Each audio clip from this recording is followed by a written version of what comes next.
સમાચારની તો ઊંઝા એપીએમસીની ચૂંટણીમાં પૂર્વ ચેરમેનના જૂથનો દબદબો। ખેડૂત વિભાગની તમામ બેઠકો ઉપર દિનેશ પટેલ જૂથનો વિજય નિશ્ચિત માનવામાં આવી રહ્યો છે। ખેડૂત વિભાગની 10 બેઠકો ઉપર પૂર્વ ચેરમેન દિનેશ પટેલ જૂથનો દબદબો જોવા મળી રહ્યો છે।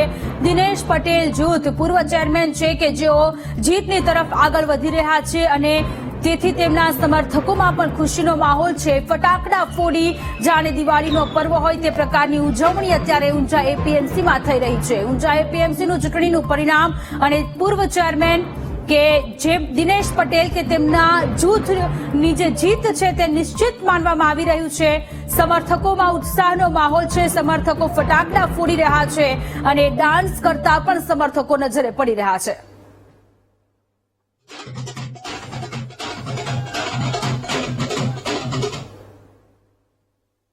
જે પરિણામ ખેડૂત વિભાગમાં આવી રહ્યું છે, ખેડૂત વિભાગનો જે વિજય થઈ રહ્યો છે એનો આપ ઉત્સાહ અને ઉમંગ સાથે જે ખેડૂત વિભાગની અંદર લોકો ભવ્ય વિજય ઢોલ નગારા સાથે ફટાકડા ફોડી ભવ્ય વિજયને મનાવી રહ્યા છે। દિનેશ પટેલના પેનલમાં ખેડૂત પેનલ હતી અને સામે ભાજપના પક્ષના હતા। અમે દિનેશભાઈ ભાજપના છે, પણ અમો શહેર અને ગામડાની લડાઈ હતી।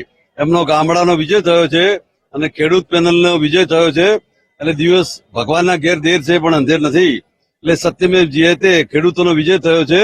શહેરવાળાને માર્કેટમાં ઘૂસી અને ખેડૂતોનું શોષણ કરવું હતું, પણ ભગવાને અમને ખેડૂતોને જીતાડ્યા છે। સંવાદદાતા વિપિન પ્રજાપતિ આપણી સાથે લાઈવ જોડાયેલા છે। વિપિન, ઊંઝા એપીએમસીની ચૂંટણીમાં પૂર્વ ચેરમેન દિનેશભાઈ કે તેમના સમર્થકોમાં ખુશીનો માહોલ છે કારણ કે તેમની જીત નિશ્ચિત થઈ ગઈ છે। બિલકુલ, સૌથી પહેલા જે 9 વાગ્યાથી જે ગણતરી ચાલુ હતી તેમાં ખેડૂત વિભાગની સૌથી પહેલા જે 10 ઉમેદવારો હતા તેમની ગણતરી ચાલુ હતી। તેમાં હવે જે 5 જે મેન્ડેટ આપ્યા હતા જે ભારતીય જનતા પાર્ટીએ, તે 5 જે હતા જે દિનેશભાઈ પેનલના તે જીતી ચુક્યા છે। બીજા જે અપક્ષ ઉમેદવાર હતા તે પણ દિનેશ પટેલના સમર્થક છે, જેમાં તમામ જે 10 બેઠકો ઉપર જે 10 ઉમેદવારો હતા ખેડૂતના વિભાગના તે હાલ જીતી ચુક્યા છે। 10 જે છે એ દિનેશભાઈની પેનલના છે।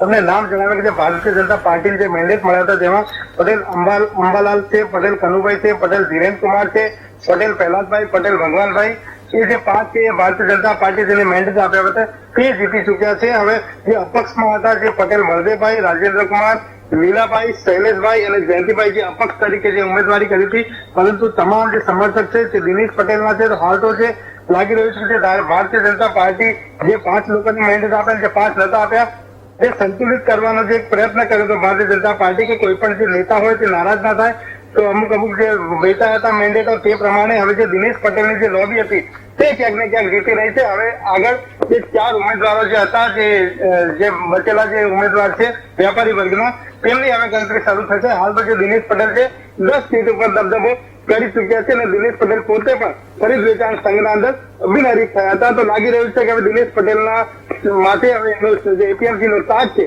તે સજશે। 10 જેટલી સીટો પર દિનેશ પટેલના જે મેન્ડેટ વાળા જે સભ્ય છે તેમની જીત થઈ ચૂકેલી છે।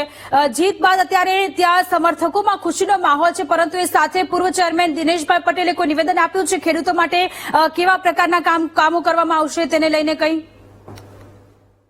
બિલકુલ, હાલ દિનેશ પટેલ જે છે એ ગણતરીના સેન્ટરમાં છે। હજી એમનું નિવેદન આવ્યું નથી। હજી ટૂંક જ સમયમાં જયારે વેપારી વર્ગની જે ગણતરી છે એ પૂર્ણ થતા જ દિનેશભાઈ પોતે પોતાનું નિવેદન આપશે અને કઈ રીતને નવી જે કઈ રીતની કાર્યપ્રણાલી થશે, કારણ કે જે ખેડૂતો હતા તેમને પણ જણાવ્યું હતું કે દિનેશભાઈ પોતે જે ખેડૂત પાસે છે એ વરદાન રૂપ છે અને જે કામો ખેડૂતમાં કર્યા છે તેને લઈને તમામ ખેડૂતો દિનેશભાઈની સાથે રહ્યા છે।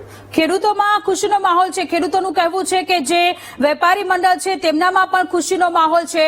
શું લાગી રહ્યું છે જેવી રીતે મેન્ડેટ વાળા જે ઉમેદવારો છે તેમની જે ખુશી છે તે બમણી થઈ ગયેલી છે, અપક્ષની શું સ્થિતિ છે? બિલકુલ, અપક્ષની પરિસ્થિતિ એવી છે કે જે પાર્ટી જયારે સમરસ કરવાની વાત આવી હતી ત્યારે અલગ અલગ જે જૂથ હતા તેમાંથી કોઈ જૂથ નારાજ ના થાય તે પ્રમાણેના મેન્ડેટો આપવામાં આવ્યા હતા। હાલાકી જે જૂથ હતું જે દિનેશ પટેલનું જે જૂથ હતું તેમાં અપક્ષમાં પણ જે 5 લોકો હતા તે હાલ ફૂલ સમૂહ દિનેશભાઈ તરફી છે, કારણ કે એને આ જે ચૂંટણી છે એપીએમસીની ચૂંટણી તે જે બીજી અગર કોઈ પાર્ટીને કોઈ નુકસાન થયું નહીં, કારણ કે એ જે ફક્ત જે અપક્ષ તરીકે જે ઉભા રહ્યા છે એ ફક્ત એપીએમસી માર્કેટ પૂરતા જતા કોઈ બીજી કોઈ જે ચૂંટણી છે એના પર એને કોઈ અસર નહીં કરે. કારણ કે જે પાર્ટીનું જે કામ છે જે છે એક સમકક્ષ કહી શકાય કે જે પાર્ટીને કોઈ પણ પ્રકારનું નુકસાન આ ચૂંટણીમાં જે અપક્ષ ઉમેદવાર થયા છે તેનું કોઈ હાલ નથી લાગી રહ્યું. જી વીપીના આભાર તમામ વિગતો માટે.